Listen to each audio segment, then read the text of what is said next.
میرے محترم بھائیوں، آج کا بیان، آج کی گفتگو کوئی عام نصیحت نہیں بلکہ روح کو جھنجھوڑ دینے والی وہ حقیقت ہے جسے جان کر شاید آپ لوگوں کی آنکھیں نم ہو جائیں، دل کانپ جائے اور چلتے ہوئے قدم رک جائیں، کیونکہ آج میں ان 3 بدبخت لوگوں کا ذکر کرنے جا رہا ہوں، 3 بدقسمت لوگوں کا ذکر کرنے جا رہا ہوں جنہیں قیامت کے دن وہ نبی بھی نہیں دیکھیں گے جو اپنے دشمنوں کے لیے بھی دعا کرتے تھے، جو اپنے دشمنوں کے لیے بھی رحمت بن کر آئے، جو طائف کے پتھروں میں بھی رحمت ڈھونڈتے رہے، جس نبی کے قدموں میں شفاعت کی کنجی ہے، جن کے ہاتھ اٹھیں تو جہنم کے تمام دروازے بند ہوتے نظر آئیں اور جنت کے تمام دروازے کھلتے نظر آئیں، وہ نبی ہر گنہگار کے لیے سفارش کریں گے، مگر 3 بدبخت لوگوں کے لیے سفارش نہیں کریں گے۔ ان کے لیے نہ سفارش ہوگی، نہ دعا، نہ نظر کرم۔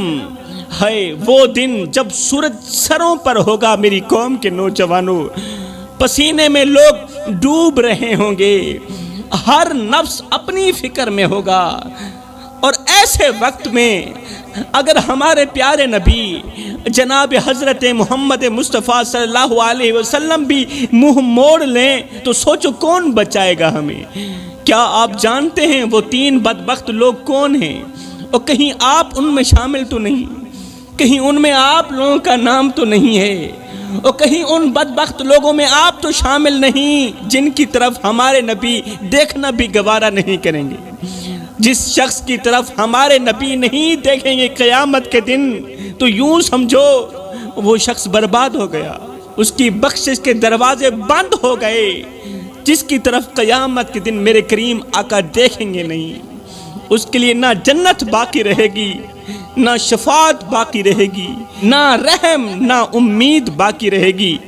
حضرت شیخ سعدی رحمت اللہ تعالی علیہ فرماتے ہیں کہ یہ 3 بدبخت لوگ جنہیں قیامت کے دن اللہ کے محبوب کی شفاعت نصیب نہیں ہوگی، یہ اتنے منحوس لوگ ہیں اس دنیا میں کہ اگر تم ان کو کسی راستے سے آتا ہوا دیکھو تو وہ راستہ بھی چھوڑ دو۔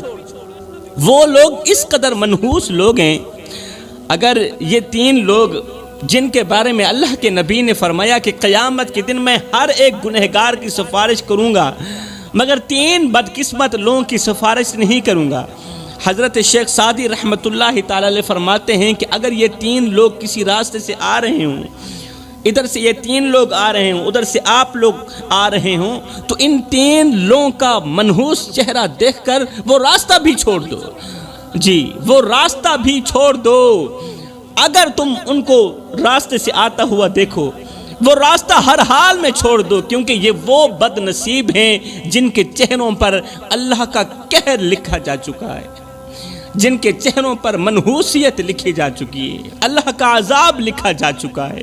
ان کے لیے نہ شفاعت ہے، نہ بخشش ہے، نہ مہلت اور نہ ہی معافی، بلکہ انہیں بغیر حساب و کتاب کے جہنم میں پھینک دیا جائے گا۔ ان کے ساتھ بیٹھنا بھی وبال ہے، جی ان کے ساتھ بیٹھنا بھی مت، ان سے رشتہ داری قائم کرنا اللہ کے عذاب کو دعوت دینا ہے۔ ان 3 لوگوں کے ساتھ بیٹھنا بھی مت، ان کے ساتھ بولنا بھی مت، ان کے ساتھ رشتہ داری بھی قائم مت کرنا۔ اور ان جیسے لوگوں کو اپنی بیٹی دینا صرف بیٹی نہیں بلکہ اپنی نسل اور ایمان کا سودا کرنا برابر ہے۔ جی میرے محترم بھائیوں، میں آج آپ لوگوں سے التجا کروں گا، ہاتھ جوڑ کے عرضی کروں گا کہ اگر کسی بھٹکے ہوئے کو اپنی بیٹی دے دو تو شاید وہ سنور جائے، اگر کسی گنہگار شخص کو اپنی بیٹی دے دو شاید وہ سنور جائے، توبہ کر لے، مگر ان 3 بدبختوں کو اپنی بیٹی مت دینا۔ یہ وہ زہریلے سانپ ہیں جنہیں اگر اپنے گھر کی دہلیز پار کرنے دو گے تو یاد رکھنا پورا گھر جل کر راکھ ہو جائے گا اللہ کے عذاب سے۔ میرے کریم نبی نے فرمایا صحابہ میں قیامت کے دن ہر ایک گنہگار کی سفارش کروں گا مگر 3 لوگوں کی سفارش نہیں کروں گا۔ میں قیامت کے دن ہر ایک گنہگار، بدکار، سیاہکار کی سفارش کروں گا، مگر 3 بدقسمت لوگوں کی سفارش نہیں کروں گا، 3 بدبخت لوگوں کی سفارش نہیں کروں گا۔ ہائے، یہ سننا ہی تھا کہ صحابہ چیخ اٹھے، صحابہ کرام تڑپ اٹھے، آنکھوں سے آنسو بہنے لگے کہ کہیں ہم ان 3 لوگوں میں شامل تو نہیں، اور جن کی آقا سفارش نہیں کریں گے کہیں ہم ان میں شامل تو نہیں۔ یہ صحابہ کرام کی عاجزی تھی کہ وہ نیکیوں پر بھی ڈرتے تھے، دن رات عبادت کرتے تھے، پھر بھی ڈرتے تھے کہ کہیں رب ناراض نہ ہو جائے، کہیں رب ہم سے خفا نہ ہو جائے۔ میرے نبی نے فرمایا صحابہ 3 بدبخت لوگ ایسے ہیں جن کی قیامت کے دن محمد سفارش نہیں کرے گا، سفارش کرنا تو رہی دور کی بات، محمد ان کی طرف دیکھنا بھی گوارا نہیں کرے گا۔ صحابہ کرام نے عرض کی یا رسول اللہ، سونیا وہ کون سے بدبخت لوگ ہیں، وہ کون سے بدقسمت لوگ ہیں جن کو قیامت کے دن آپ دیکھنا بھی گوارا نہیں کریں گے؟ میرے نبی نے فرمایا پہلا جو زندگی میں شراب پیتا تھا اور شراب پیتے پیتے بغیر توبہ کے مر گیا، جو ساری زندگی شراب پیتا رہا اور شراب پیتے پیتے بغیر توبہ کے مر گیا، صحابہ گواہ رہنا ایسے شخص کی محمد سفارش نہیں کرے گا۔ اللہ کرے میری یہ آواز کسی شرابی کے کان میں اتر جائے، میں ہاتھ جوڑ کر خیرات مانگتا ہوں، میرے بھائی چھوڑ دے یہ شراب۔ اس شراب نے نہ جانے کتنی زندگیاں نگل لی، نہ جانے کتنے آنگن اجاڑ دیے، کتنے بچوں کو باپ کے ہوتے ہوئے یتیم کر دیا۔ آج کتنی عورتیں ہیں جو شوہر کے ہوتے ہوئے بھی بیوہ جیسی زندگی گزار رہی ہیں، اور وجہ صرف شراب ہے۔ میرے بھائی اپنے محلے میں جا، نظر دوڑا، غور کر، کوئی حافظ کی ماں ہے، کوئی قاری کی ماں ہے، اور کوئی پرہیزگار کی ماں، کوئی راتوں کی تاریکیوں میں اٹھ کر رونے والے نوجوان کی ماں، کوئی تہجد گزار کی ماں، ایک لمحے کے لیے اپنے اندر کے مفتی سے پوچھ، مجھے اتنا بتا کہ تیری ماں کس کی ماں ہے؟ اور کہیں وہ شرابی کی ماں تو نہیں، کہیں وہ گنہگار کی ماں تو نہیں، کہیں وہ نشئی کی ماں تو نہیں۔ ارے اس بیٹی کا کیا قصور جس کے لیے لوگ کہتے ہیں ہم اس کا رشتہ نہیں لیں گے اس لیے کہ اس کا باپ نشہ کرتا ہے۔ ہائے، چاند جیسی خوبصورت بیٹی کی زندگی کو باپ کے نشے نے تباہ کر دیا۔ چھوڑ دے یہ شراب میرے بھائی، آج سے ہی توبہ کر لے، آج ہی توبہ کر لے۔ میرے رسول کریم نے فرمایا صحابہ میں اللہ کا حبیب ہوں، میں اللہ کا حبیب ہوں۔ پھر فرمایا جو جوان جوانی میں توبہ کرتا ہے وہ بھی اللہ کا حبیب بن جاتا ہے۔ جوانو آؤ نا اللہ کے حبیب بن جاؤ، آؤ نا اللہ کے دوست بن جاؤ۔ جب تم اپنی ساری زندگی مالک کے نام کر دو گے تو پھر وہ ساری کائنات تمہارے نام کر دے گا۔ صحابہ کرام نے عرض کی یا رسول اللہ دوسرا کون سا شخص ہے جس کی آپ سفارش نہیں فرمائیں گے؟ میرے رسول کریم نے فرمایا دوسرا وہ شخص جو ماں باپ کو دکھ دیتا ہے، ماں باپ کو دکھ دینے والا، ماں باپ کو درد دینے والا، ماں باپ کا جینا حرام کر دینے والا، یہ وہ بدقسمت انسان ہے، یہ وہ بدبخت شخص ہے جس کی قیامت کے دن محمد سفارش نہیں کریں گے۔ آج دنیا ایک باپ کے درد بھرے جملے سن رہی ہے، زمانہ ایک باپ کا درد سن رہا ہے، ایک باپ جو پوری زندگی اپنے بیٹے کے لیے روٹی جمع کرتا رہا، آج اس باپ کی آنکھوں میں نمی ہے، آج اس باپ کی آنکھوں میں آنسو ہیں، مگر ایک بیٹا ہے جو دنیا کے میلوں میں مصروف ہے، بیٹا دنیا کے میلوں میں مصروف، اور باپ درد بھری آواز میں کہہ رہا ہے، درد بھرے جملوں میں کہہ رہا ہے، او میرے بیٹے جب سے تو پیدا ہوا تھا ہم نے اپنی ذات کے لیے جینا چھوڑ دیا، تیری پیدائش سے لے کر آج تک کبھی بھی تیرا باپ سکون کی نیند نہیں سویا، میری ہڈیاں درد کرتی ہیں اور میری کمر جھک گئی ہے۔ بیٹے تو گود میں تھا، میں اس وقت بھی تیرے لیے پریشان تھا اور میں آج بھی تیری وجہ سے پریشان ہوں۔ تو سوتا تھا ہم تیرے لیے جاگتے تھے، تو روتا تھا ہم تیرے لیے روتے تھے، تیرے ایک پہلو بدلنے پر ہم ہزاروں وسوسوں کا شکار ہوتے رہتے تھے، تیری ایک مسکراہٹ دیکھنے کے لیے میں ساری رات تڑپتا رہتا تھا، ساری رات خاک چھانتا رہا، محنت مزدوری کرتا رہا کہ مجھے کچھ ملے نہ ملے، میرے بیٹے کو روٹی کا ٹکڑا مل جائے۔ میرے بیٹے، تیری آہ پر ہماری آہ نکلتی، تیری ہائے پر ہماری ہائے نکلتی۔ میں نوجوان تھا، تو بچہ تھا، میں اپنی رگوں سے خون نکالتا رہا، تیری رگوں میں ڈالتا رہا۔ تو جوان ہوتا گیا، مجھ سے بڑھاپا جوانی چھنتا گیا، تیری ٹانگیں مضبوط ہوتی گئیں، میری ٹانگیں کمزور ہوتی گئیں۔ میں سوچتا تھا کہ جس طرح آج میں اس کے لیے دھکے کھا رہا ہوں، جس طرح آج میں اس کی زندگی کے لیے دعائیں مانگ رہا ہوں، ایک وقت آئے گا یہ بھی میرے لیے دھکے کھائے گا، یہ بھی میری زندگی کے لیے دعائیں مانگے گا۔ لیکن بیٹے، تیرا لہجہ بدل گیا، تیری آنکھ بدل گئی، تیرے تیور بدل گئے، تو ایک دم مجھے گھور کے دیکھنے لگا، تو مجھے یوں سمجھنے لگا جیسے میں تیرا زر خریدا غلام ہوں۔ بیٹے، جب سے تو نے مجھے نوکر سمجھا، جب سے تو نے مجھے زر خریدا غلام سمجھا، تو میں نے اپنی 40 سالہ زندگی کو جھٹلا کر رکھ دیا۔ ہاں، میں نوکر، تو سردار، میں غلام، تو آقا، تو لکھ دے کروڑ ہزار سہی، میں ککھدا نہیں لاچار سہی، تو حسن جمال دا مالک سہی، میں کو جاتے بیکار سہی، تو باغ بہار دی رونق سہی، تو گل پھلتے میں خار سہی، میں کو شاکر اپنے نال چرکھ، میں نوکر، تو سردار سہی۔ اگر تو مجھے باپ کا درجہ نہیں دے سکا، کم از کم ایک پڑوسی جتنا درجہ تو دے دیا کر۔ پڑوسی بھی پڑوسی کا حال چال پوچھ لیتا ہے، پڑوسی بھی پڑوسی کا درد سن لیتا ہے۔ کیا میں اس قدر گر چکا ہوں کہ تو مجھے پڑوسی سمجھنا بھی گوارا نہیں کرتا؟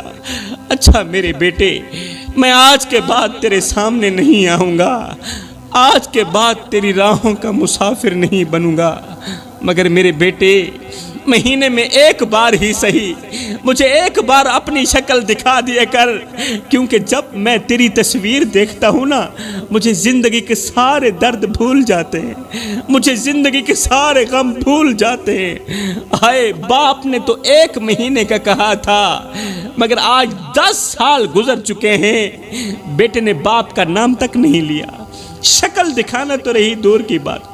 آج باپ کے کان بیٹے کی آواز سننے کے لیے ترس رہے ہیں، باپ کی آنکھیں بیٹے کو دیکھنے کے لیے ترس رہی ہیں۔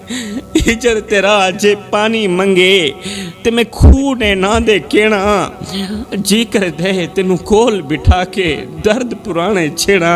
صحابہ کرام نے عرض کی، یا رسول اللہ، سونیا تیسرا شخص کون سا ہے جس کی قیامت کے دن آپ سفارش نہیں کریں گے؟ میرے رسول کریم نے فرمایا، تیسرا وہ شخص جو دنیا میں لوگوں کا دل دکھاتا رہا، دکھی لوگوں کے دلوں پر وار کرتا رہا، لوگوں کا جینا حرام کرتا رہا، جو مسکراتے چہروں کو آنسو دیتا رہا، جو امید بانٹنے کے بجائے ان کے خواب توڑتا رہا۔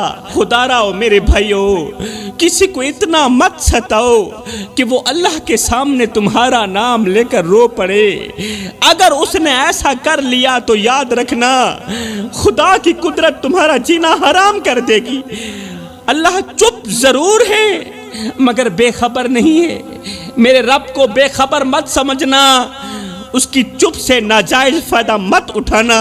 یہ جو دل ہے نا، یہ اللہ کا گھر ہے، اور اللہ کے گھر کو ویران کرنے والے کبھی آباد نہیں رہتے۔ اگر ایسا کرو گے تو یاد رکھنا، دنیا میں رہتے ہوئے بھی قبر جیسی زندگی گزارو گے۔ سانسیں چل رہی ہوں گی مگر چین نصیب نہیں ہوگا، پھر جسم سلامت ہوگا مگر دل زخمی ہوگا۔ اگر تم نے کسی کو بے وجہ رلایا تو یاد رکھنا، بستر ہوگا مگر نیند نہیں آئے گی، زندگی ہوگی مگر زندگی جیسی نہیں ہوگی۔ اللہ فرماتا ہے میرے بندے، کسی کو دکھ دے کر، کسی کو درد دے کر، کسی کو ایک پل کے لیے غم دے کر میرے دروازے پر اپنی خوشی کی خیرات مانگنے مت آنا، اور کسی کو ایک پل کی خوشی دے کر پھر اپنی پریشانی کی فکر مت کرنا، پھر اپنی پریشانی کی پرواہ مت کرنا۔ آج کتنے لوگ ہیں جو اللہ کے بندوں کا جینا حرام کر کے بڑے آرام سے کہتے ہیں کیا ہوا، ایسے تو چلتا ہی رہتا ہے۔ کسی کی بیٹی کی عزت روند کر، کسی کی بیٹی کی عزت کی دھچیاں اڑا کر کہتے ہیں کیا ہوا، زمانہ ایسا ہی ہے۔ زمینوں پر ناجائز قبضہ کر کے کہتے ہیں کیا ہوا، یہ سب تو ہوتا ہی رہتا ہے۔ او ظالم، تجھے تو شاید کسی کا درد دکھائی نہیں دیتا، تجھے تو شاید کسی کی تکلیف دکھائی نہیں دیتی، تو لوگوں کے آنسو بہا کر سمجھتا ہے یہ معمولی سی بات ہے۔ نہیں بھائی، آنسو کے ایک قطرے کے اندر اتنی طاقت ہوتی ہے کہ وہ رب کے عرش کو ہلا سکتا ہے، تقدیر کا رخ بدل سکتا ہے، ظالموں کے تکبر کو خاک میں ملا سکتا ہے۔ ایک شخص میرے رسول کریم کی خدمت میں حاضر ہوا، عرض کی یا رسول اللہ، آقا ایک عورت ہے جو لوگوں کا دل توڑتی ہے، زبان سے لوگوں کو تیر مارتی ہے، اس کا اخلاق بالکل بھی اچھا نہیں ہے، بہت ہی زیادہ بد اخلاق ہے وہ، لیکن وہ 5 وقت کی نمازی ہے، 5 وقت کی نمازی ہے، مگر وہ لوگوں کا دل دکھاتی ہے۔